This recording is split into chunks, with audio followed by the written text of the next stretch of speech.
The last beer we had was bad. It was a poorly made beer. Yeah, that was awful. Yeah, by horrible people who should go home and cry. Right. And I hope their family leaves them. Okay. All right. Ready for round 3? Let's do this. All right.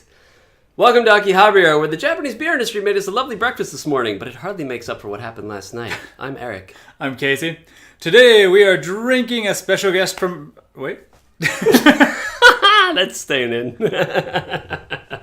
Today we are drinking a beer that we got from a friend of ours. It is the Nagoya Akamiso Lager. Thank you, Megami. Yeah, this comes to us from Kinshachi Beer. They are not surprisingly based in Aichi Prefecture, however, not in Nagoya City. Oh, okay. So, yeah.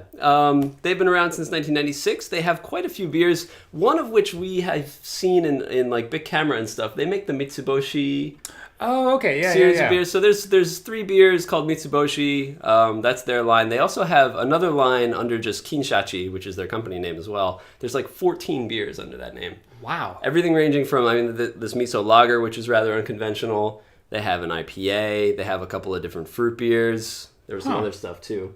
Oh yeah, there's like a matcha beer. There was an imperial stout. There was one that has hibiscus and lemongrass in it, which is unfortunately spelled lemon glass. But what are you gonna do? You don't need to. You're making beer. You're not checking English. The proofs already went to the printer. Fuck it. Who cares? That's fine. I'm done. Yeah, I mean they seem like a fairly big company. And they have on their website, like on the About Us page, they say like, yeah, well, we do the things that the big beer companies don't want to do, and we take like chances. Misspell words. They misspell words on their beer labels. Yeah, they do that, don't they? The only thing I know about this beer really is the idea is to meld the umami of miso with the umami of the malt and try to make some sort of complement there. So, so that's what we're working with. I've seen this around a couple of times, but I have not had it to my knowledge, so I'm pretty stoked for this. I feel like I've seen it around a couple of times. The only time I can point out is that they did have bottles of this at Yamachan, the wing place, if you guys are anywhere in Tokyo. Shit, Sekai no Yamachan. Yeah, Sekai no Yamachan. They had bottles of that on sale, so kind of interesting to see that in a restaurant. So that, you say if you guys are in Tokyo, that chain is from Nagoya. Oh, really? That's what they're famous for. There you go. Kawasaki thing. Let's pour this bad boy. Yeah. Okay. You got these handy pull-up caps. It smells more like a beer than the last one we drank. Does it ever? All right, let's do this. Nice amber color. I was expecting it to come out red.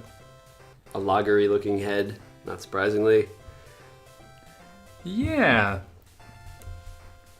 It's got a good amount of carbonation on it. Yeah, real nice color. I like that. It says it's unfiltered, but I mean it's clear to begin with. I guess because it's been lagered. So, all right, well, let's give it a try. Let's dive in. Kanpai. Kanpai. It does have a very aggressive flavor. Really? Like it just keeps going. I don't get that out of this guy. Really? Yeah. I beg to differ. It's kind of like a light lager with like a long, like a miso tail, I guess. Very, very, very vague hint of what I presume is the miso doing that. Yeah, I feel like I'm not No way you could identify this without knowing it was miso. Oh, yeah. I'm not saying like, oh yeah, I taste the miso. That's exactly it. I feel like even knowing I'm not really getting miso out of it, but it feels more like just the malt or the barley, all of that stuff is just brought to the forefront and then just pushed in your face. Oh, really? Like, that's really strong for me. A lot stronger than I feel like it should be in a beer. Huh. You're having a very different experience. I'm getting just like a standard, a kind of a Germanish lager, or maybe a Pilsner on the front end, and then the back end is like I said, like that kind of rich miso flavor. Although again, it's not salty like miso is or anything like that. It's just kind of like a. Usually when you finish with a Pilsner, when you swallow a Pilsner, like it kind of quenches your thirst, and there might be a little bit of bitterness, but there's not much of an aftertaste to it. So I think when you're saying that the flavor kind of sticks around, the umami bits I think are just kind of like kicking around in my mouth still. I don't think we have a whole lot more to say about this. I think we did good. It's a very well made beer. that Eric really likes, and I don't so much, but it doesn't mean it's a bad beer. Not your bag, yeah. Yeah, it's just not my type of beer. But overall, I would definitely like to try another beer from these guys.